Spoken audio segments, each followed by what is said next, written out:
Assalamualaikum warahmatullahi wabarakatuh.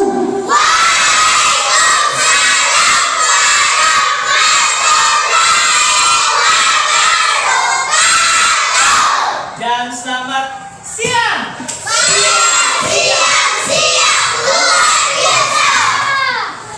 Iya, luar biasa sekali semangatnya. Pertama-tama, kamu mengajak kita semua untuk memanjatkan puji dan syukur kehadiran Tuhan yang Maha Kuasa. Kenapa? Karena hari ini kita diberi apa? Nikmat yang luar biasa. Nikmat apa itu? Nikmat sehat. Sehingga kita boleh ada di tempat ini untuk melaksanakan aktivitas kita. Aktivitas apa itu? Belajar. Ya. Banyak di luar sana yang saat ini masih ada di rumah sakit. Kita alhamdulillah diberikan nikmat sehat sehingga kita dapat berada di sini untuk belajar. Ya, sebelum kita lanjut dengan belajar, Pak Is mau mengajak kita semua untuk Untuk mengkondisikan kelas ini dengan baik, dengan cara duduk dengan posisi yang baik. Bagaimana? Duduk dengan posisi baik, oke? Memposisikan diri kamu dengan baik, kemudian pandangan kalian ke depan sesuai dengan ini, kemudian kita siap untuk belajar. Sudah? Pengkondisian sudah selesai semua? Oke, kita lanjut. Oke. Sebelum kita mau melakukan kita punya aktivitas, hal apa yang paling utama dan pertama yang kita lakukan? Berdoa. Untuk itu, Pak meminta ketua kelas untuk maju di depan untuk pimpin kita untuk berdoa.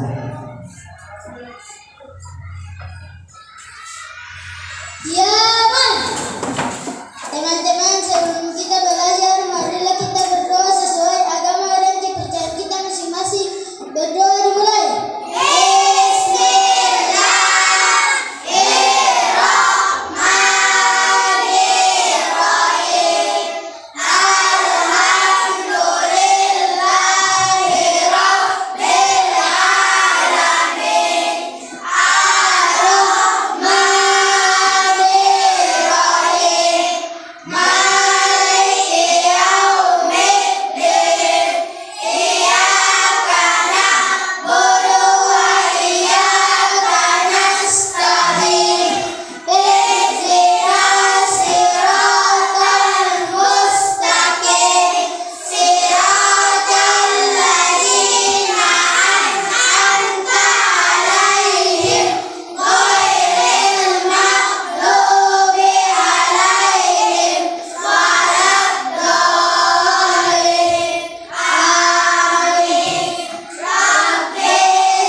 Iya, terima kasih ketua kelas yang sudah pimpin kita untuk mengawali kita punya aktivitas belajar hari ini. Masih semangat? Ya, kalau masih semangat, mari kita berdiri boleh? Oke, kita berdiri. Kita menyanyikan sebuah lagu nasional yang judulnya Dari Sabang Sampai Merauke. Oke, semuanya boleh berdiri. Ya. Ya, kita menyanyi dengan suara yang keras, yang semangat. 1, 2, 3.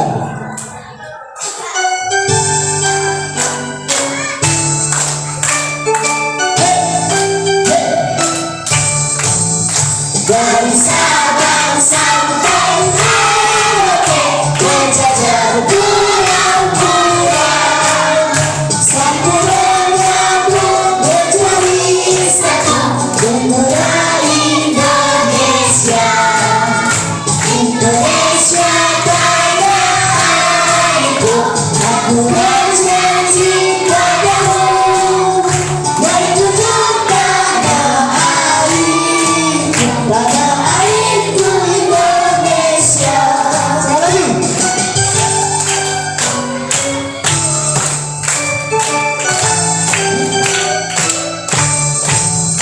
Dari Sabang sampai Merauke berjajar pulau-pulau, sambungan nyambung menjadi satu, itulah Indonesia. Indonesia tanah airku, aku berjanji padamu menjunjung tanah airku, Indonesia. Iya, luar biasa. Terima kasih Bapak Ibu sekali. Iya. Iya. Oke. Oke, luar biasa semangat kelas 4 hari ini. Iya, tadi kita baru nyanyi sama-sama sekaligus Pak sudah menampilkan cuplikan lagu dari Sabang sampai Merauke.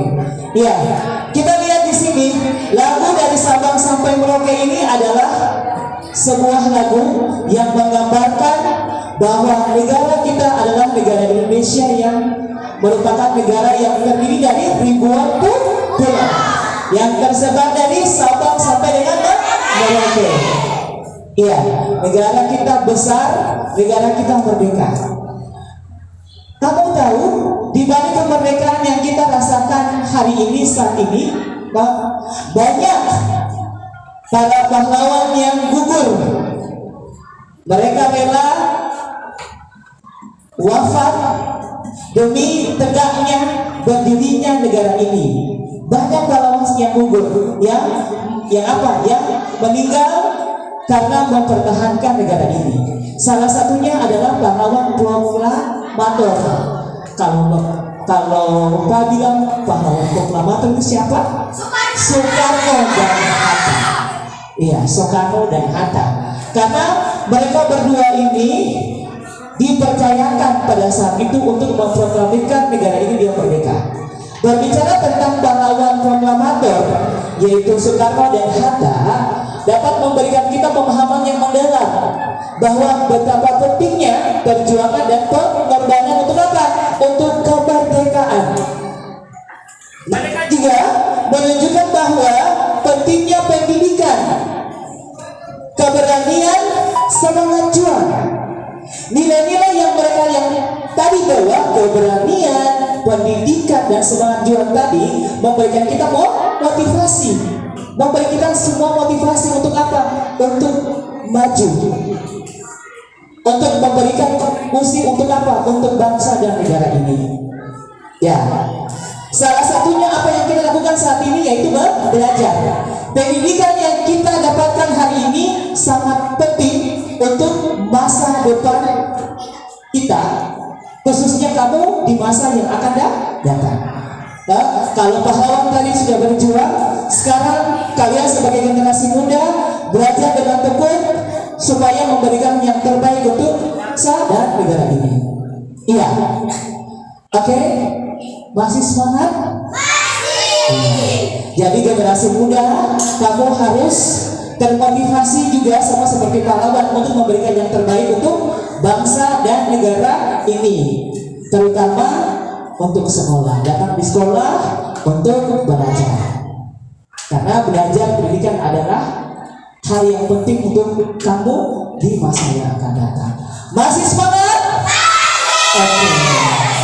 Boleh kita ice breaking? Ada yang mau pimpin kita ice breaking? Ada? Iya. Coba Jessica maju ke depan untuk pimpin kita ice breaking. Boleh? Iya. Tepuk tangan dulu untuk Jessica.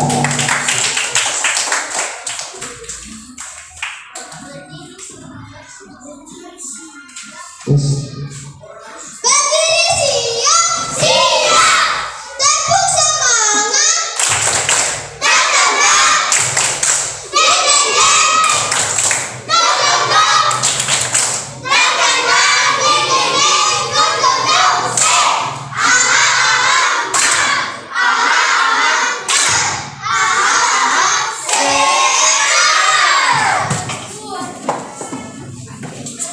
Iya, luar biasa. Tepuk tangan dulu untuk kita semua. Iya, luar biasa semangatnya hari ini. Iya, oke. Berbicara tentang pengalaman ya, kalau Pak bilang pengalaman itu boleh dikatakan itu sangat menarik saya. Jikalau pengalaman itu memang betul-betul menyentuh di hati dan benak kita, betul tidak? Iya. Contohnya pengalaman untuk piknik bersama dengan keluarga, kemudian pengalaman apa? Berkunjung di kampung halaman. Ada yang mau berbagi pengalaman untuk kita semua yang ada di sini? Ada yang mau berbagi pengalaman? Ada? Ya, tepuk tangan dulu untuk Presiden.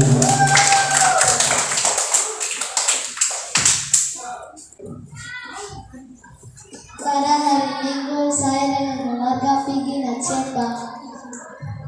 Pada pergi Nasepa saya dan keluarga membeli 10 porsi rujak. 10 porsi rujak, 5 porsi rujak untuk saudara saya, 5 porsi rujak saya lagi untuk keluarga saya. Selesai makan rujak, saya dan saudara pergi berenang di pantai Nasepa. Selesai berenang pantai Nasepa, saya dan keluarga bakar-bakar ikan di sana. Selesai bakar-bakar ikan, datang pulang di rumah. Iya, luar biasa. Iya, tadi kita baru selesai mendengar pengalaman yang sudah disampaikan oleh teman kalian Razik. Dia sudah mau berbagi pengalaman. Ya, kalau kita lihat ya, semuanya kalau kita lihat, kalau kita dengar apa yang tadi sudah disampaikan oleh Razik, dia sudah menjelaskan dia punya pengalaman. Pengalaman menarik atau tidak? Menarik. Dia berkunjung di pantai Nasepa untuk apa? Untuk piknik. Ya. Apa yang tadi sudah disebutkan oleh Razik tadi berarti dia sudah menjelaskan suatu kejadian yang dia alami, peristiwa yang dia sudah alami. Kemudian yang menariknya di sini adalah dia menjelaskan dia punya urutan kejadian peristiwanya. Ada bagian awal, ada bagian tengah, dan juga ada akhir. Di samping itu juga ada terlibat tokoh-tokoh tidak? Ada tidak? Ada. Tokoh itu berarti orang yang ada yang diceritakan di dalam pengalaman teman kalian Razik. Kemudian ada apa lagi? Ada karakter dan juga ada dia punya latar yaitu di mana peristiwa itu dia terjadi. Apa yang tadi sudah disampaikan oleh Razik tadi berarti dia sudah menjelaskan tentang karangan, sebuah karangan. Dia sudah bernarasi. Nah, karena kenapa?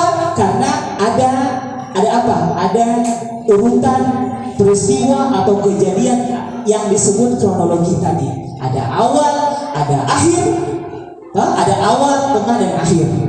Kemudian ada tokoh dan juga dia punya latar. Oke.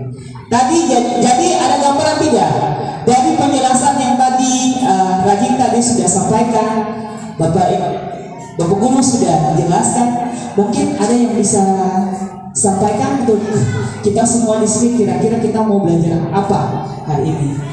Ada? Belajar karangan narasi. Ada lagi? Belajar karangan narasi. Ada lagi?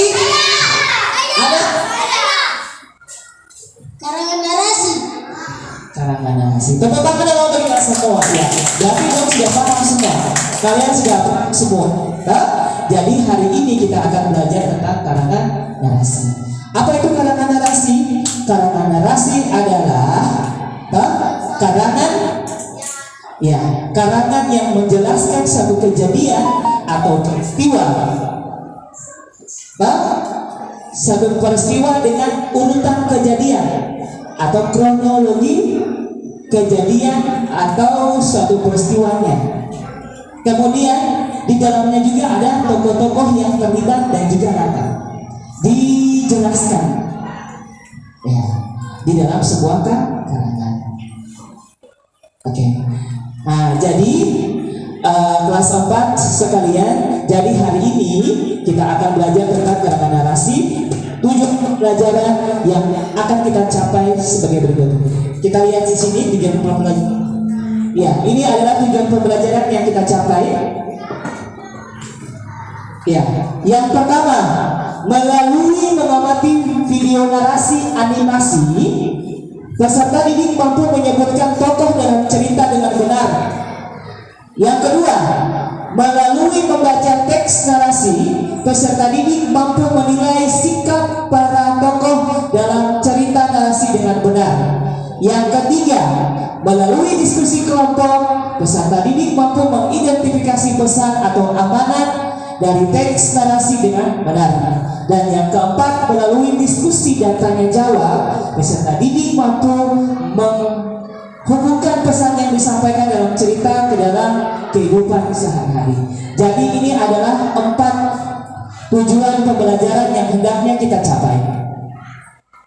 Oke? Iya. Ya. Jadi hari ini kita punya 4 tujuan pembelajaran yang tadi saya sudah sampaikan. Ya. Oke. Next selanjutnya. Ya. Tadi kita sudah menyanyikan lagu secara sama-sama, ya. Lagu dari Sabang sampai dengan Merauke. Ya, dari Sabang sampai Merauke. Ini memberikan gambaran untuk kita bahwa negara kita adalah negara yang besar yang terdiri dari daerah asal yang berbeda-beda. Berbicara ya, jadi Indonesia itu dia unik. Dia memiliki keragaman. Keragaman. Ya, keragaman itu bisa kita lihat dari mana? Kita bisa lihat dari mana? Dari asal daerah kita masing-masing. Ya, jadi gambaran Indonesia itu dia ada di dalam kelas ini. Dia ada di dalam kelas ini. Kenapa? Karena kita semua berasal dari suku yang berbeda-beda, tidak? Contohnya Bapak Guru. Bapak Guru berasal dari suku apa? Suku Buton dari Sulawesi Tenggara. Ada suku yang lain lagi? Iya. Saya dari suku Sulawesi Selatan. Iya. Lanjut lagi.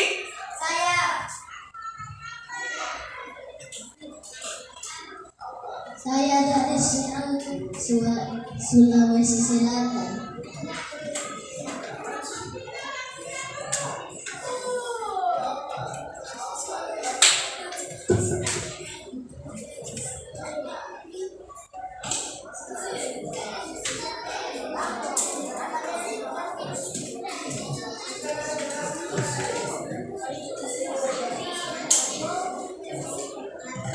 Iya. Oke, lanjut lagi. Oke, lanjut lagi. Ya, ada dari daerah mana? Saya dari daerah Bugis.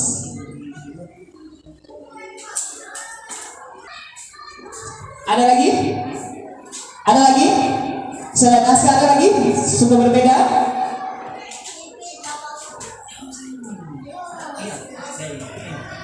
Sulawesi Selatan. Sulawesi Selatan. Ada lagi? Ada lagi? Iya, yang terakhir. Saya dari Sumatera Barat. Iya. Dari Sumatera Barat. Tepuk tangan dong untuk kita semua. Ya, jadi gambaran Indonesia juga ada di dalam kelas kita, di mana kita punya asal berbeda-beda. Jadi hari ini kita lebih fokus untuk membahas salah satu daerah yang ada di Indonesia, yaitu Sumatera Barat. Oke, untuk itu Pak punya cuplikan video eksplorasi tentang daerah Sumatera Barat. Mari kita lihat cuplikan videonya berikut.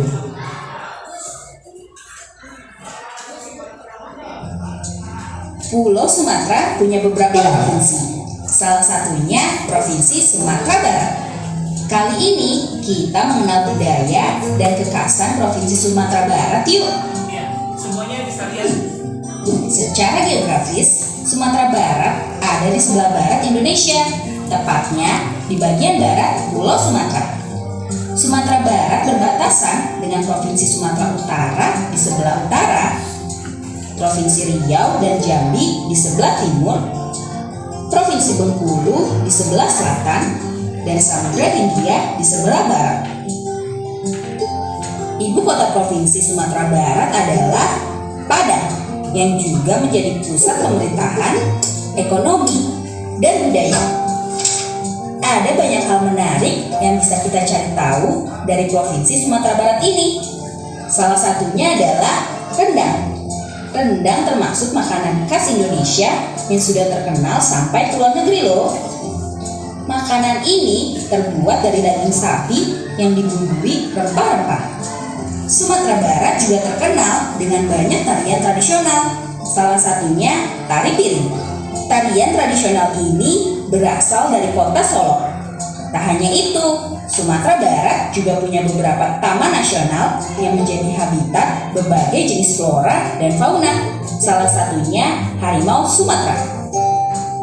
Dan yang tak kalah terkenal, Sumatera Barat juga punya jam gadang. Jam yang berada di pusat kota Bukit Tinggi ini sangat unik karena punya mesin yang hanya ada 2 di dunia loh. Masyarakat Sumatera Barat terbagi menjadi beberapa suku, tapi mayoritas penduduk di sana merupakan suku Minangkabau. Suku ini punya banyak keunikan yang bisa kita pelajari. Kali ini kita mengenal pakaian adat khas suku Minang dan Sumatera Barat yuk.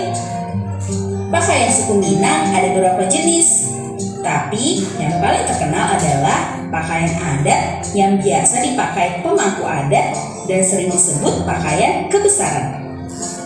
Kita mulai dari pakaian yang dipakai laki-laki ya. Pakaian untuk pemangku adat laki-laki terdiri dari beberapa bagian. Di bagian bawah ada celana panjang yang modelnya lebar. Biasanya celana akan dipakai bersamaan dengan sandang yang dipakai di pinggang. Sandang terbuat dari kain yang dilipat menjadi bentuk segi 4. Lalu di bagian tengah ada baju berlengan panjang. Biasanya baju ini berwarna hitam atau merah dengan hiasan di bagian lengan. Baju ini dilengkapi dengan sesampiang, yaitu selendang yang dipakai di bagian bahu. Selendang ini dihias dengan benang berwarna-warni. Di bagian atas, laki-laki akan memakai penutup kepala yang dinamakan destar. Bagian atas depan destar biasanya dibentuk lancip. Selain itu, pakaian adat laki-laki Minang juga dilengkapi dengan senjata tradisional keris yang diselipkan pada sandang di pinggang. Sekarang kita mengenal pakaian yang digunakan perempuan Minang yuk. Sama seperti pakaian laki-laki, pakaian perempuan juga terdiri dari beberapa bagian. Di bagian bawah ada sarung yang disebut lampak. Sarung ini terbuat dari kain songket dan dipakai di pinggang sampai ke mata kaki. Lalu di bagian tengah ada baju betabue, yaitu baju yang berhias benang emas. Baju ini dilengkapi dengan selendang yang dipakai di bahu. Tak lupa, perempuan juga memakai perhiasan berupa kalung emas yang disebut dekuah. Lalu di bagian atas, perempuan Minang memakai tengkuluk, yaitu perhiasan penutup kepala. Tengkuluk berbentuk seperti atap dari rumah gadang. Wah, pakaian adat suku Minang di Sumatera Barat bagus ya. Selain pakaian adat, Sumatera Barat juga punya kebudayaan lainnya yang menjadi ciri khas. Suku Minang di Sumatera Barat punya rumah adat yang dinamakan rumah gadang. Rumah adat ini sangat unik dengan bentuk atap yang mencuat dan lancip ke atas. Tak hanya itu, Sumatera Barat juga punya lagu daerah yang terkenal seperti Kampung Nan Jauh di Mato, Paku Gelang, Ayam Delape, Bare Solo, dan masih banyak lagi. Wah, ternyata mempelajari kebudayaan Sumatera Barat sangat menarik ya. Setelah ini, Great Kids akan membahas berbagai kebudayaan lain dari provinsi-provinsi. Tadi kita sudah melihat video eksplorasi tentang kebudayaan yang ada di salah satu provinsi. yang ada di Indonesia, yaitu Sumatera Barat. Ya, jadi Sumatera Barat dia sama seperti daerah yang lain, dia memiliki keunikan. Dia memiliki budaya. Jadi budaya itu dia hadir, dia ada di tengah-tengah masyarakat itu karena apa? Dia berasal dari cipta, karya dan rasa manusia. Dari cipta, karya dan rasa manusia itu dia menghasilkan budaya. Jadi setiap budaya itu dia selalu bercirikan daerah itu masing-masing. Salah satunya tadi kita lihat di daerah Sumatera Barat. Dia punya keunikan tersendiri, berbeda dengan daerah-daerah yang lain yang ada di Indonesia. Berbicara tentang salah satu budaya, ya, ada salah satu karya sastra atau sebuah cerita, karya sastra atau cerita yang sangat legendaris. Bahkan cerita ini sampai sekarang itu dia terkenal hingga sekarang. Dari umur masih kecil juga cerita ini sangat terkenal. Ada yang tahu salah satu cerita yang paling terkenal di Sumatera Barat? Ada ya? Cerita Malin Kundang. Ada lagi versi yang lain. Cerita Malin Kundang. Ada lagi. Perempuan. Ya, coba Anof mau gini perempuan. Cerita Malin Kundang. Tepuk tangan dulu untuk kalian. Luar biasa. Yaitu cerita Malin Kundang. Iya.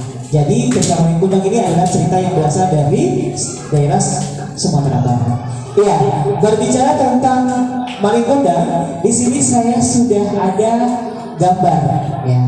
Coba perhatikan semuanya di sini. Ini adalah ilustrasi daripada cerita Malin Kundang.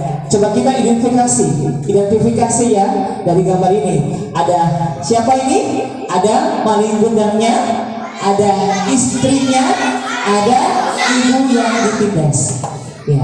Dari gambaran ini, ilustrasi ini, ada yang mau bertanya? Ada yang mau bertanya? Ada? Ya, tapi sebutkan namanya lalu. Satu, sebutkan tokoh-tokoh dan cerita Malin Kundang. Dua, sebutkan sifat-sifat tokoh yang terdapat dalam cerita Malin Kundang. Tiga, ceritakan latarnya. Tepuk tangan dong. Biasa. Iya, luar biasa. Jadi dari ilustrasi yang sudah tampilkan di sini, ada pertanyaan dari teman kamu, ada 3. Yang pertama, siapa saja tokoh yang ada atau terlibat dalam cerita ini? Kemudian dari setiap tokoh itu dia punya karakter atau sifat yang melekat pada tokoh itu. Dan yang ketiga itu adalah latar kejadiannya itu di mana. Oke, untuk membahas pertanyaan dari teman kalian, ya, saya punya LKPD. Sudah LKPD kita sudah bagi dalam kelompok ya. Di sini saya punya ada apa ya? Oke, kelas 4 kita sekarang sudah ada di dalam kelompok. Kita sudah bentuk kelompok, masing-masing kelompok di sini sudah ada dengan dia punya nama sekaligus ketua kelompoknya masing-masing. Kelompok 1 di sini ada kelompok Merdeka Belajar dengan ketuanya siapa? Halo. Kelompok 2 dan kelompok Generasi Pintar dengan ketuanya Abdi. Kelompok 3 yaitu kelompok Sahabat Belajar dengan ketuanya siapa? Razik. Dan kelompok yang terakhir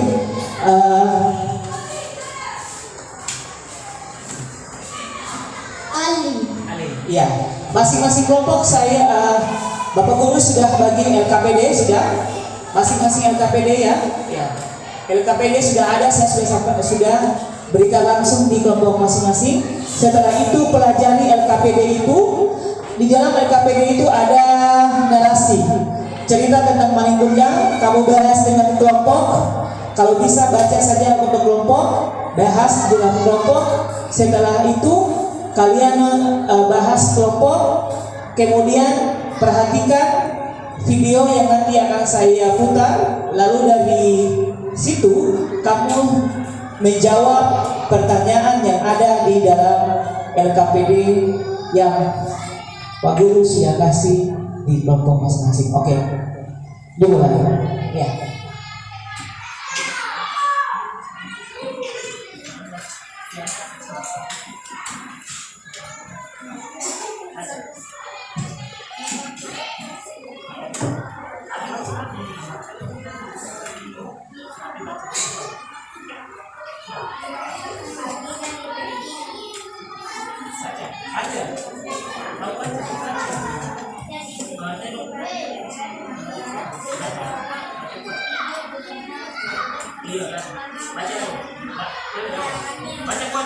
Baca buku ini sini ya.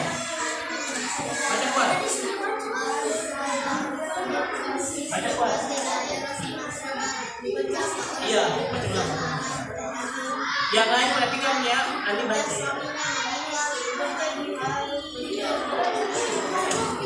Yang lain ya. Kuat, kuat.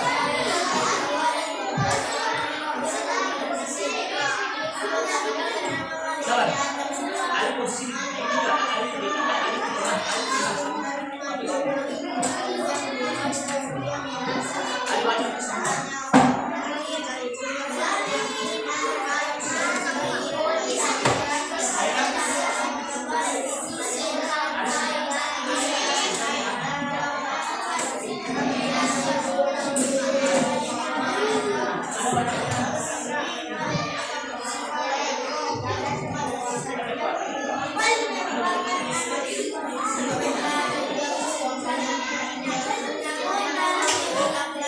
Sampai selesai ya.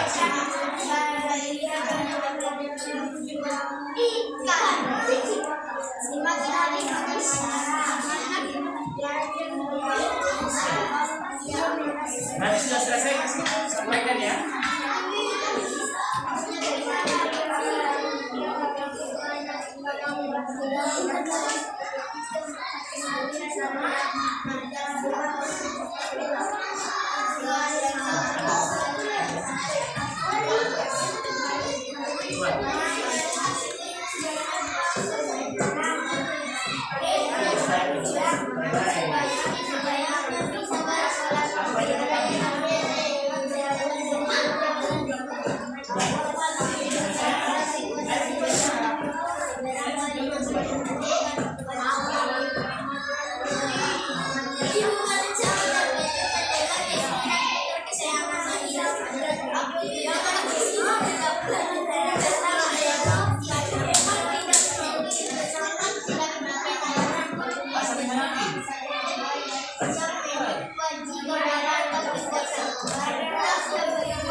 Sudah baca selesai?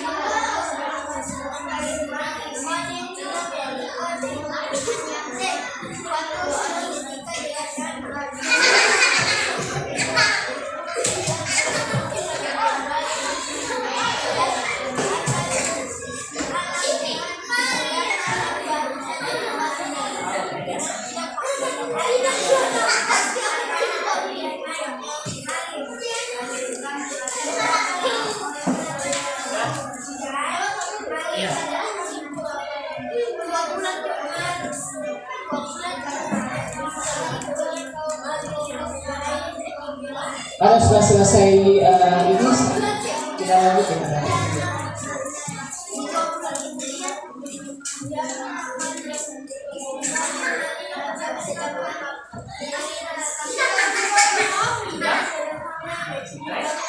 Ya, nanti kamu baca.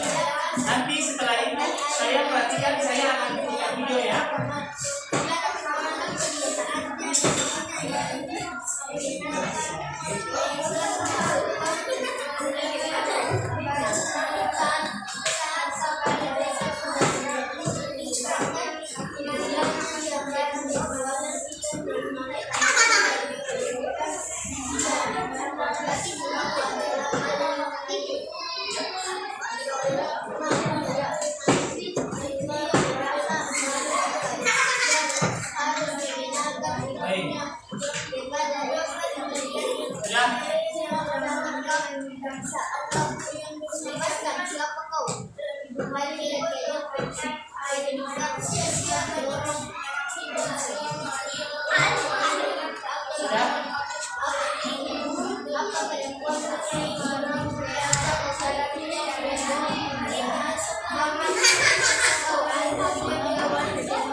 Ya, kelompok ini sudah selesai.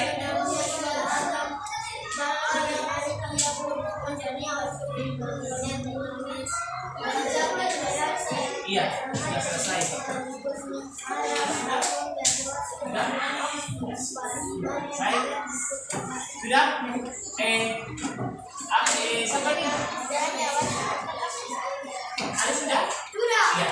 Oke, kalau sudah dia bahas, baca sama-sama dengan contoh cerita tentang Malin Kundang. Coba kita lihat sama-sama, semua perhatikan, lihat sama-sama, balik sama-sama ke depan. Saya putar film Malin Kundang.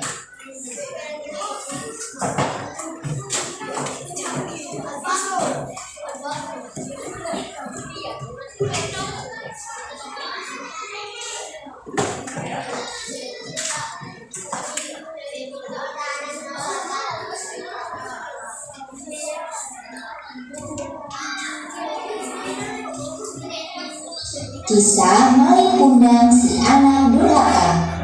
Alkisah, pada zaman dahulu tinggallah sebuah keluarga miskin di dekat pelabuhan.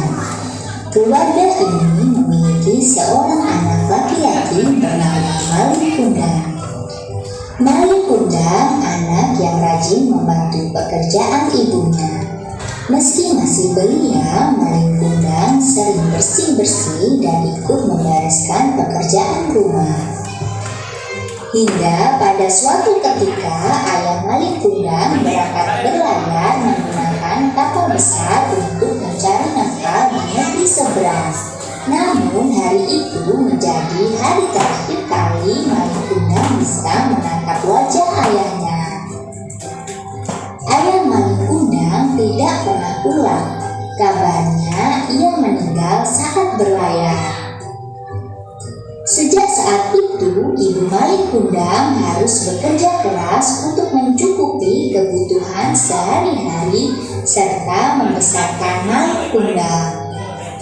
Sebagai anak yang rajin, Malin Kundang juga ikut mencari nafkah dengan menjadi kuli panggul di kapal mewah yang sedang berlabuh.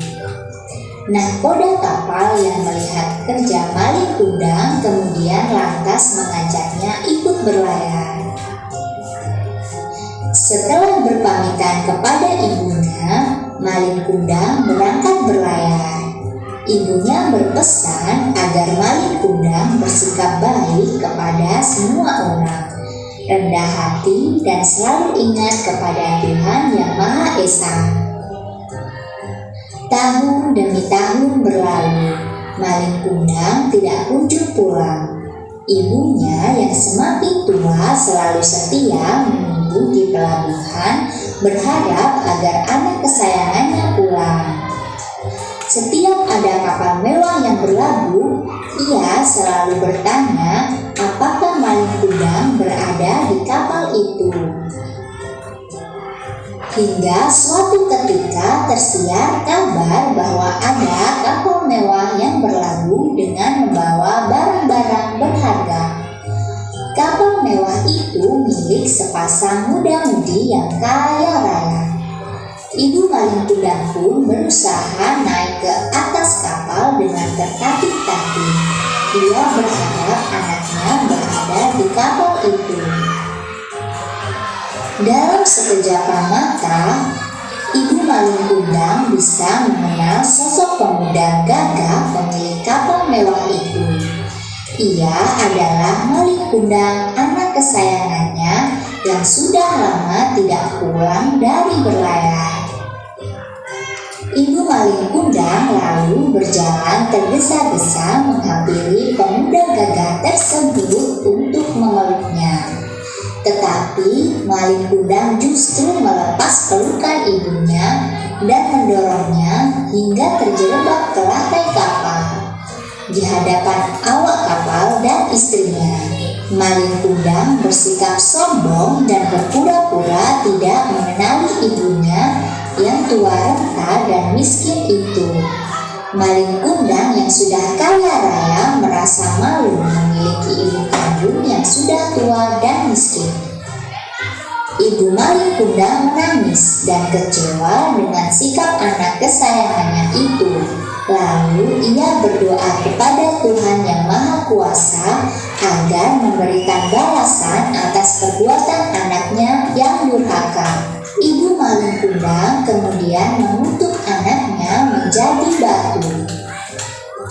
Malin Kundang bersama istri dan awak kapal mewah kemudian melanjutkan perjalanan meninggalkan pelabuhan, meninggalkan ibunya yang sudah tua di pelabuhan. Akan tetapi ketika hendak meninggalkan pelabuhan, kapal mewah itu diterjang badai dan ombak yang sangat dahsyat. Kapal pun hancur dan karam. Konon Malin Kundang pun berubah menjadi batu dalam posisi bersujud. Hikmah dari cerita ini adalah Setelah itu kalian balik di tempat masing-masing, ya, kembali jawab pertanyaan. Ada pertanyaan sudah? Ya. Jawab pertanyaan sudah? Nah, kamu selesaikan pertanyaan sudah? Sudah selesai? Sudah selesai? Ya, kalau sudah selesai, ya masing-masing kelompok mempresentasikan hasil diskusinya kepada kelompok yang lain. Oke, kita mulai dari kelompok pelajar merdeka.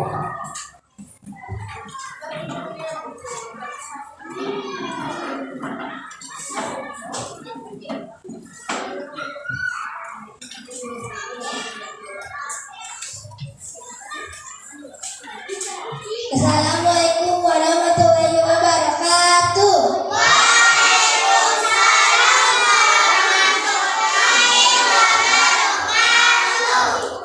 Terima kasih, saya akan membacakan hasil diskusi kelompok kami. Setelah membaca teks fiksi tentang Malin Kundang, diskusikan pertanyaan-pertanyaan berikut. 1. Temukanlah tokoh-tokoh yang terdapat dalam cerita Malin Kundang. 1. Malin Kundang dan Ibu Malin Kundang. 2. Istri Malin Kundang. Nomor 2. Uraikanlah sifat masing-masing tokoh dalam cerita Malin Kundang. Tokohnya adalah Malin Kundang dan Ibu Malin Kundang. Sifat Malin Kundang adalah jahat dan sifat Ibu Malin Kundang adalah baik dan penyayang. Nomor 3. Temukanlah pesan moral yang terdapat dalam cerita Malin Kundang dan tuliskan contoh perilaku dalam kehidupan sehari-hari yang mencerminkan dari pesan tersebut. 1. Kita harus menghormati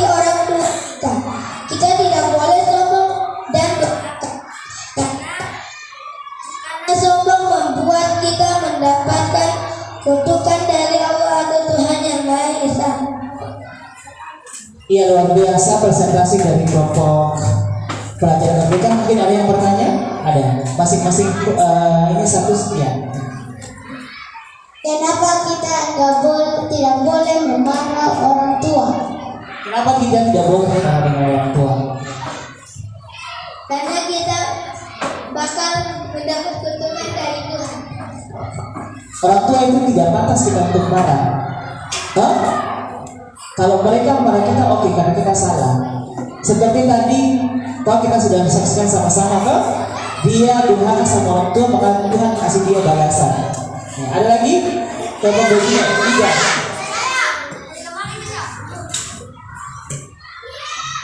Kenapa kita tidak boleh sombong kepada ibu?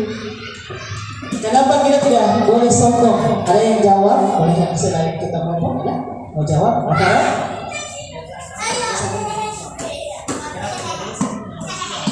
Karena nanti kita dapat azab. Sombong dan azab. Ya, berikutnya ya. Tadi kelompoknya sudah, semuanya sudah. Kenapa kita harus menghormati orang tua? Kenapa kita harus menghormati orang tua? Ada yang bisa jawab? Ya, selain kelompok ini, kelompok kasar pelajar ada? Kenapa kita harus menghormati orang tua?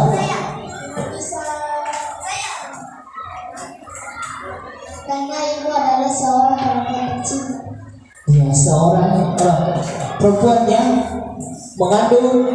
setelah mengandung melahirkan kita, merawat kita sampai kita besar, dan kita tidak boleh durhaka atau melawan sama orang tua. Ada balasannya. Tadi kita sudah lihat sama-sama kan, ya, apa yang dialami oleh orang tua. Oke. Kalau tidak ada pertanyaan lagi untuk nanti kita berikutnya lagi ya. Ada lagi satu saja. Pertanyaan? Satu saja. Nanti kan ada kelompok-kelompok yang lain ya. Ya, ini wakil terakhir ya. Mengapa doa orang tua itu dikabulkan padahal orang tua itu sama dengan kita? Kenapa doa orang tua itu diijabah dan didengar oleh Tuhan? Ada yang bisa jawab? Karena orang tua adalah orang yang terbesar.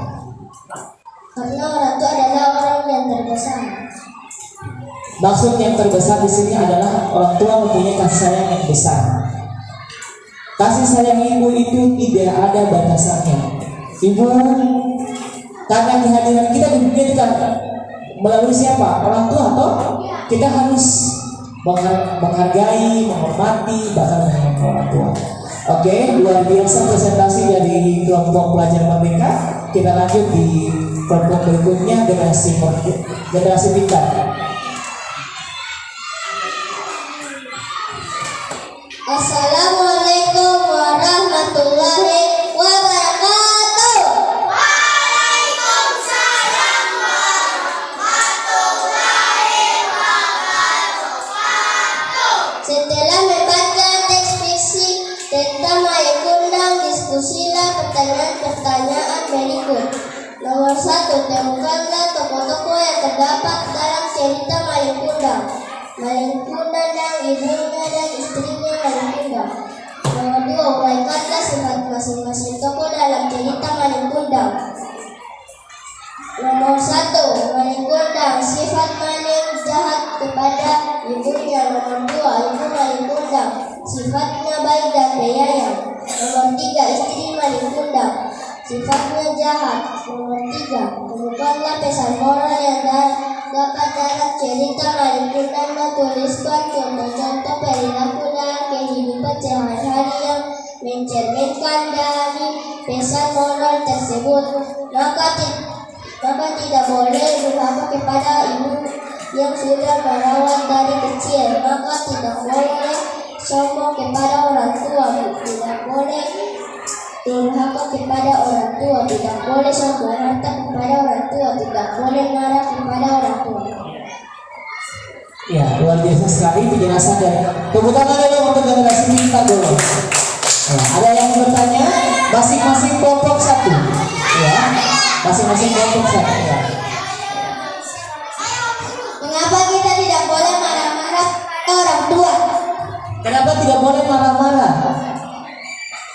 nanti dapat azab yang mengerikan.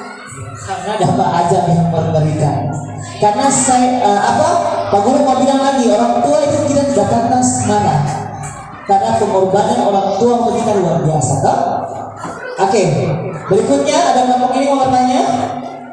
Mau bertanya? Bertanya? Oke, kalau tidak kita lanjut di kelompok yang mau bertanya.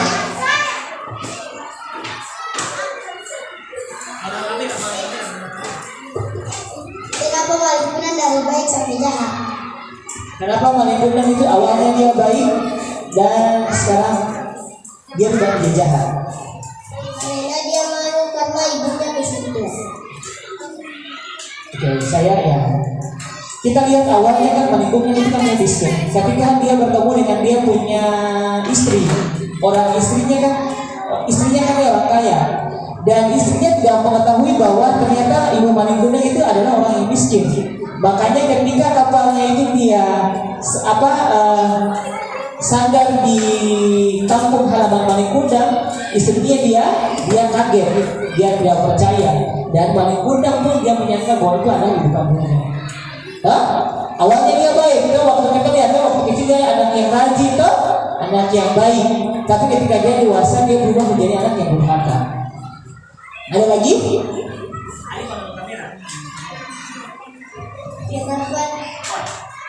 Kenapa tidak boleh durhaka kepada orang tua? Tadi kan jawabannya hampir sama. Kenapa tidak boleh? Saya jawab. Tadi memang pertanyaan hampir sama. Kenapa kita tidak boleh durhaka sama orang tua? Seperti yang tadi Pak Guru sudah jelaskan bahwa orang tua ini adalah orang yang punya jasa yang paling besar terhadap kita. Kita lahir di dunia ini karena ada orang tua, khususnya ibu. Ibu mengandung 9 bulan, setelah itu melahirkan, rawat kita dari kecil sampai kita besar. Makanya kita tidak pantas, tidak boleh suara keras sama ibu, apalagi durhaka sama orang tua. Doa ibu itu didengar oleh Tuhan. Lihat tadi, ibu Marin berdoa kepada Tuhan dan Tuhan mengabulkan doa ibu Marin dan memberikan kutukan yang sangat dahsyat dan mengerikan. Dia diubah menjadi batu. Oke, tepuk tangan dulu untuk kelompok yang tadi sudah presentasi, yaitu kelompok generasi pintar. Kita dengan kelompok yang berikutnya, kelompok sahabat belajar. Assalamualaikum warahmatullahi wabarakatuh. Waalaikumsalam warahmatullahi wabarakatuh. Terima kasih. Saya akan membaca hasil diskusi kelompok kami. Setelah membaca teks fiksi tentang Malikundan, diskusikan pertanyaan-pertanyaan berikut. 1. Tentukan tokoh-tokoh yang terdapat dalam cerita Malikundan. 1. Malikundan. 2. Ibu Malikundan. 3. Istri Malikundan. Nomor 2. Uraikanlah sifat masing-masing tokoh dalam cerita Malikundan. 1. Malikundan sifatnya sombong dan melawan orang tua. 2. Istri Malikundan sifatnya jahat dan merugikan orang tua Malikundan. 3. Ibu Malikundan sifatnya baik dan sadis melihat Malikundan durhaka kepada orang tua. 3. Temukanlah pesan moral yang terdapat dalam cerita Malikundan dan tuliskan contoh-contoh perilaku dalam kehidupan sehari-hari dan yang mencerminkan dari pesan moral tersebut. 1. Sayangilah orang tuamu dengan sungguh-sungguh. 2. Janganlah durhaka kepada orang tua karena orang tua adalah seorang perempuan tercinta di hati kita. 3. Kita harus menjaga sikap dengan baik supaya kita bisa menjadi anak yang baik, hebat dan cerdas dengan ibu. Kalau tidak akan mendapatkan kutuk dari Allah Subhanahu wa taala. 4. Kita harus bersyukur mempunyai orang tua yang bisa merawat kita biar orang tua miskin. Kita harus bersyukur kepada orang tua. Ingatlah, orang tua lebih berharga kepada harta. Luar biasa apa yang tadi saya sampaikan oleh ketua kelompok, sangat menarik sekali.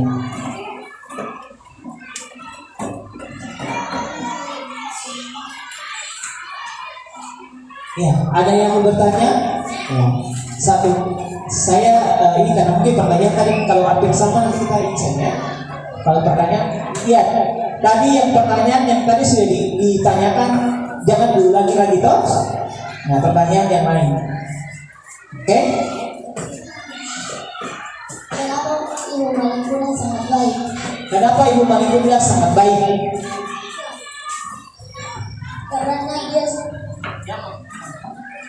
Karena dia ingat dia punya anak untuk Malikunda. Tidak ada ibu yang ada di dunia ini yang jahat. Seperti pepatah yang bilang, segala galaknya harimau tidak mungkin memakan anaknya, apalagi ibu. Kenapa? Karena ibu kan saya sudah bilang, ibu tadi dia mengandung, melahirkan sampai kita sudah lahir, sampai kita besar. Itu bukan perkara yang mudah. Taruhannya nyawa. Ada lagi yang mau bertanya? Oke.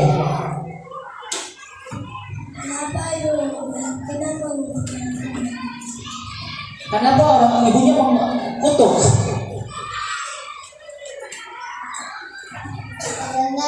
Karena Malikuna durhaka kepada orang tuanya. Otomatis kan dia kenapa kutuk? Karena dia durhaka.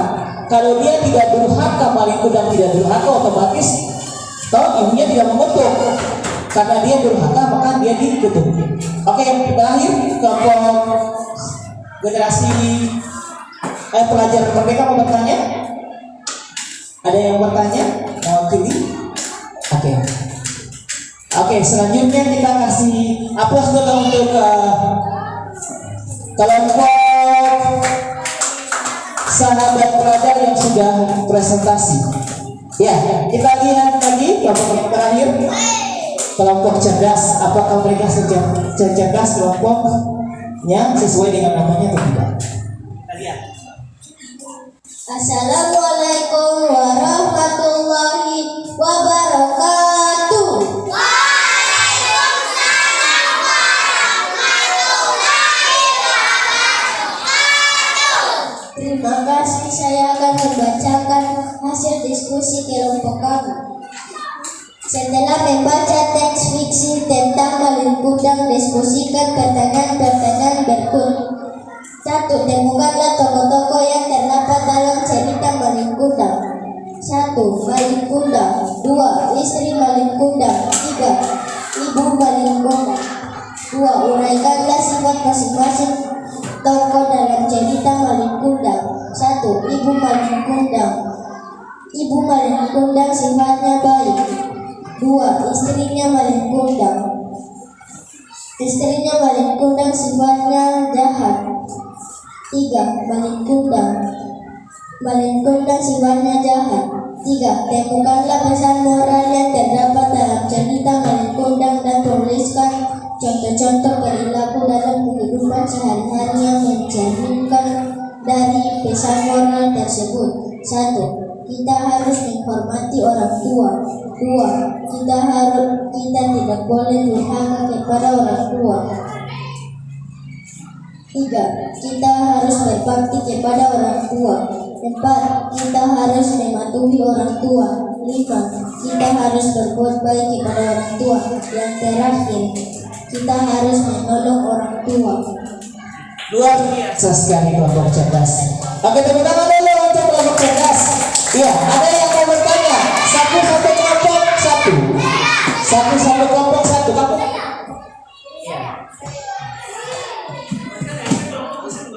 Kenapa kita tidak boleh marah kepada orang tua? Pertanyaan kan hampir-hampir sama ya. Kalau bisa pertanyaan yang berbeda. Karena nanti kita dikutuk. Ada lagi? Dikutuk Kak para sama orang tua. Kenapa istri Malikunda jahat kepada ibu Malikunda? Iya. Kenapa istrinya? Sebenarnya istrinya itu gini. Kan awalnya kan Malikunda bilang untuk dia punya istri bahwa dia punya orang tua itu dia orang kaya.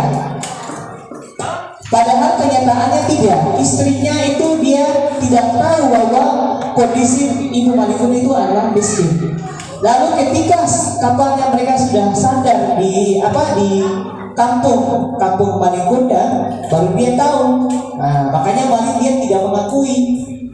Karena awalnya dia punya istri tahu bahwa istri Malikunda tahu bahwa ibunya itu orang kaya, padahal tidak. Ada lagi yang bertanya? Mengapa Malikunda mendorong ibu sampai jatuh? Kenapa sampai dia dorong? Iya. Ada yang menjawab?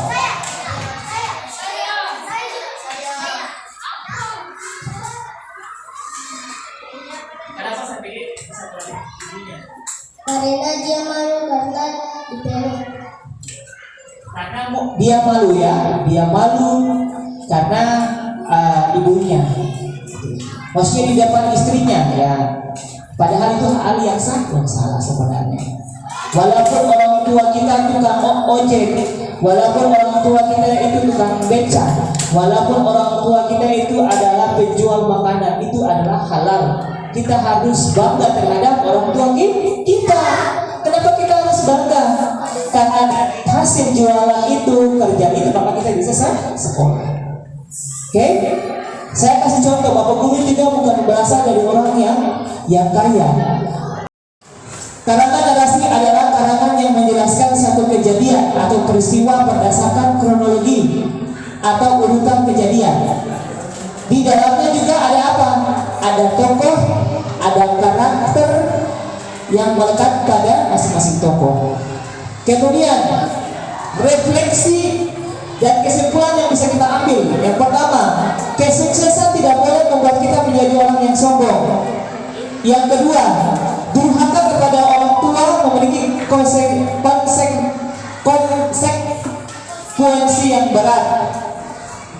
Yang ketiga, ibu selalu mencintai anaknya tetapi punya batas kesabaran. Yang keempat terakhir, hormati dan sayangi orang tua adalah kewajiban kita sebagai seorang anak. Ya, itu adalah kesimpulan sekaligus refleksi yang bisa kita ambil. Ya, oke. Demikianlah pembelajaran kita hari ini. Mari kita tutup dengan doa. Untuk itu saya minta ketua kelas untuk maju di depan, pimpin kita untuk doa.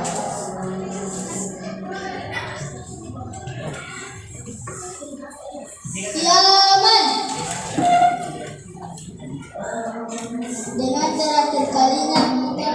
Dengan berakhirnya kita belajar hari ini, mari kita berdoa. Berdoa dimulai.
Iya, terima kasih ketua kelas sudah pimpin kita untuk berdoa untuk mengakhiri kegiatan belajar kita hari ini. Akhir kata, billahi taufiq wal hidayah. Wassalamualaikum warahmatullahi wabarakatuh.